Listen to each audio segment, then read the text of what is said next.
বর্তমান বাংলাদেশের ক্ষমতাবান লোক আসিফ নজরুল রয়ের লোক এই বিষয়ে অভিযোগ করেছেন ইলিয়াস হুসাইন। প্রতিবাদ করেছেন আরেক উপদেষ্টা আসিফ মাহমুদ। এই বিষয়ে ব্যাখ্যা যাওয়ার আগে একটি জিনিস দেখুন। এই যে যাকে দেখতে পাচ্ছেন, ইনি হলেন হোসাইন তায়েব। 23 জুন 2022 পর্যন্ত, অর্থাৎ 2022 সালের জুন মাসের 23 তারিখ পর্যন্ত তিনি ছিলেন ইরানের গোয়েন্দা বিভাগের প্রধান, ইরানের মতো একটি দেশের। এরপরে এই যে 2022 সালের 23 জুন তিনি যখন বিদায় নেন, তখন এই লোক অর্থাৎ মোহাম্মদ কাজিমি গোয়েন্দা বিভাগের প্রধান হিসাবে নিয়োগ পান 22 সালে। 24 সালে তুরস্কে গিয়ে অক্টোবর মাসে এই যে ওনাকে চিনতে পারছেন, উনি হলেন মাহমুদ আহমাদিনেজাদ। তিনি স্পষ্ট বলে দেন ইরানের গোয়েন্দা বিভাগের প্রধান থেকে গুরুত্বপূর্ণ উঁচু পদে 20 জন লোক ইসরায়েলের হয়ে কাজ করে। তাহলে বুঝেন ইরানের মতো একটি আদর্শিক দেশের গোয়েন্দা বিভাগের শীর্ষ পর্যায়ে যেতে কত বছর যাবৎ তাদেরকে কত সূক্ষ্মভাবে মেধা খাটিয়ে কাজ করতে হয়েছে। তারপর এখন ফিলিস্তিনের নেতা ইসমাইল হানিয়াকে হত্যা করতে পেরেছে, লেবাননের হাসান নাসরুল্লাহকে হত্যা করতে পেরেছে, তারপরে ইয়াহিয়া সিনোয়ার ফিলিস্তিনের আরেক মজলুম নেতাকে হত্যা করতে পেরেছে। এবার প্রসঙ্গ আসিফ নজরুল।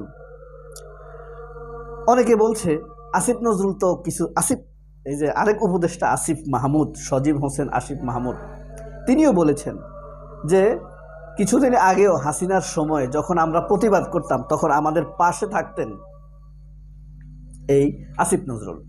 তাকে রয়ের লোক ভাবা যায় না। অথচ দেখুন ইরানের যারা গোয়েন্দা বিভাগের প্রধান ছিল তারাও কিন্তু অনেক আপন ছিল, বিশ্বস্ত ছিল, এভাবেই বিশ্বাস অর্জন করেছিল। ছোট ছোট দুঃখে আপনার পাশে দাঁড়িয়েছে। আসিফ নজরুলেরটাও কি তেমন হওয়া সম্ভব না? সম্ভব।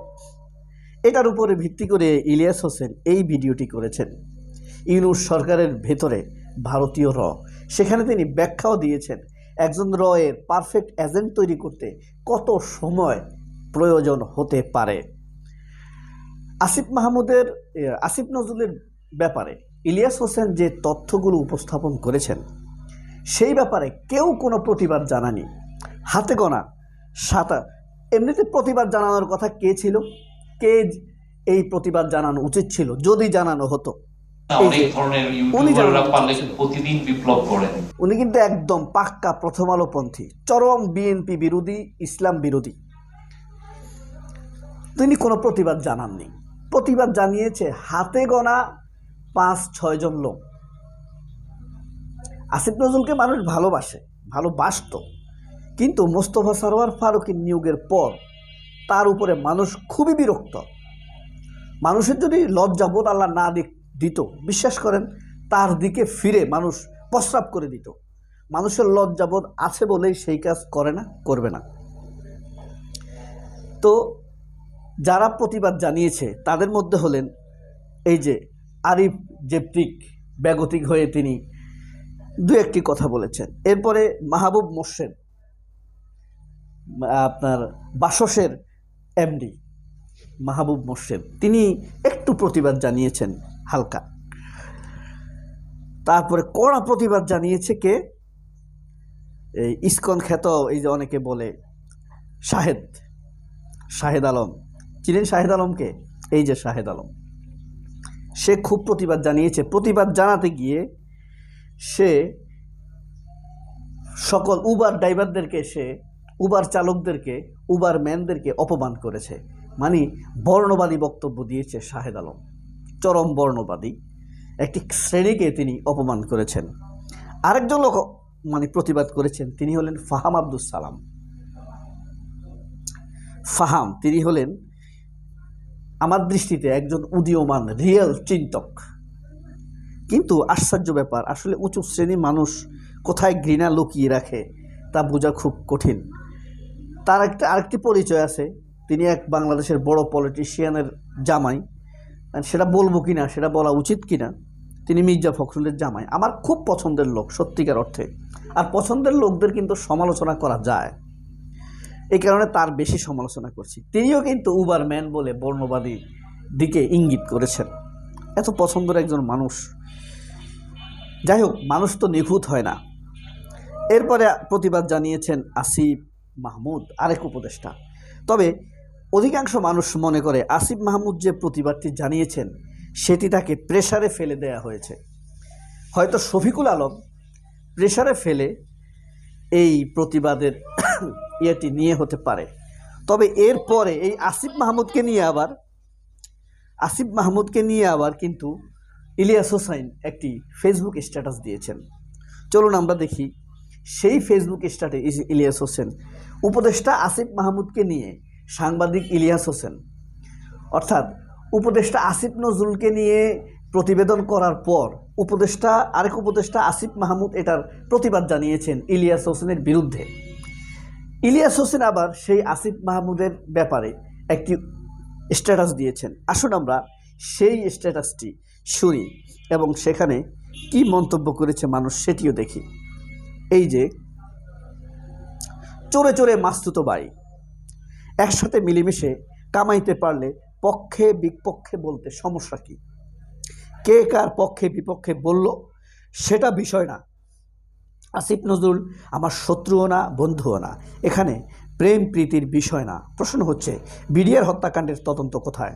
ছাত্র হত্যার আসামিদের ধরার খবর কি? জঙ্গি নাটক সাজিয়ে যে আমাদের উপর ব্যাপক অত্যাচার নির্যাতন চলেছে তার বিচার কই? গুম থাকা ব্যক্তিদের ভয়ঙ্কর অভিযোগের পরে প্রথম আলো, ডেইলি স্টার এবং কালবেলা সহ কয়েকটি প্রতিষ্ঠানের সাংবাদিকদের কেন ধরা হচ্ছে না? শাপলা চত্বরে মামলার আসামিরা কিভাবে নাকের ডগায় অফিস করছে? যে সময় ছাত্রদল ছাত্র শিবির ক্যাম্পাসে ঢুকতে পারত না ছাত্রলীগের ভয়ে, শুধু টকশোতে কথা বলার কারণে ঢাকা বিশ্ববিদ্যালয়ের শিক্ষক পিয়াস করিমকে চিকিৎসার নামে হত্যা করেছে ডিজিএফআই। অথচ ঢাকা বিশ্ববিদ্যালয়ের মতো জায়গায় এত কথা বলেও যাকে 15 বছর একদিনও জেলে যেতে হয়নি, আসিফ নজরুলের কথা বলেছে। এই যে পিয়াস করিমকে এত নির্যাতন করা হয়েছে, এত মানুষকে শিবিরকে এত হত্যা নির্যাতন করা হয়েছে, বিএনপির নেত্রীর উপরে এমন ভয়ঙ্কর স্টিম রোলার চালানো হয়েছে, কিন্তু ঢাকা বিশ্ববিদ্যালয়ের মতো গুরুত্বপূর্ণ জায়গায় থেকেও তাকে একটা দিনের জন্য জেল খাটতে হয়নি। ঠিক চরমনাইর হুজুরের মতো। চরমনাইর হুজুর সরকারের বিরুদ্ধে যে হুঙ্কার দেয়, ওই যে ওয়াজ করে আমাদের প্রিয় আমির হামজা, তিনি বলেছিলেন না, এটা হইল দাদার কোলে বসে নাতি যখন দাঁড়ি টানে এরকম আদর খেলা, কম্প্রোমাইজ করে গরম বক্তব্য দেয়। সরকার জানে, ভারত জানে যে চরমনাই আমাদের, সুতরাং সে যদি দুই একটা বক্তব্য দেয় তাহলে তো কিছু যায় আসে না। ঠিক এরকম আসিফ নজরুলের ব্যাপারটাও চরমনাইর হুজুরের মতো। তো চোরদের পোঁদে আগুন ধরিয়ে দিয়েছি, আগুন নেভাতে হলে আহতদের সবাইকে চিকিৎসা করতে হবে এবং নিহতদের পরিবারকে 5 লক্ষ টাকার ক্ষয়রাতি নয়, কমপক্ষে 1 কোটি টাকার নগদ ক্ষতিপূরণ দিতে হবে। আসিফ নজরুল পিএসকে কেন এবিএম খায়রুল হকের পিএস হবে? যে এবিএম খায়রুল হক বাংলাদেশের নির্বাচন ব্যবস্থাকে ধ্বংস করেছে, সেই খায়রুল হকের পিএস আসিফ নজরুলের পিএস। এই জবাব কেন দেয় না? বিডিআর জওয়ানদের দ্রুত ছেড়ে দিতে হবে, জামিন নয় ওই মামলা খারিজ করে নতুন মামলা করতে হবে।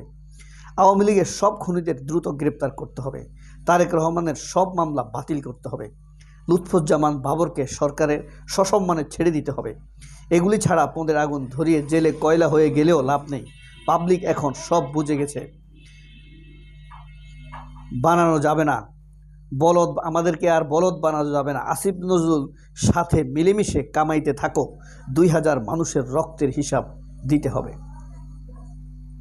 এই ছিল তার ফেসবুক স্ট্যাটাস। দেখেন, এই ব্যাপারগুলোর কোনো রকম জবাবে কিন্তু কেউ দিচ্ছে না।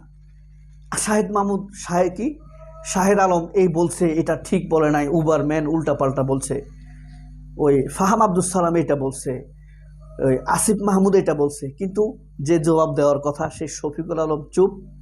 সেই আরেকজন আছে না, এই যে কি যেন, এই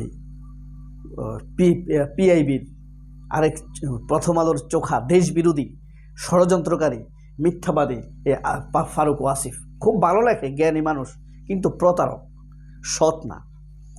ফারুক ওয়াসিফ তারা জবাব দেবার কথা, দিচ্ছে না, দিচ্ছে শাহেদ। কুলুবুলু হাউকাউ ঘেউ ঘেউ জবাব দিচ্ছে, কিন্তু টু দ্য পয়েন্টে। এই যে খায়রুল হকের পিএস কেন আসিফ নজরুলের পিএস থাকবে? বিডিআর হত্যার কি খবর? প্রথম আলো যে অত্যাচারগুলো করেছে মানুষের উপরে, সেগুলোর কি খবর?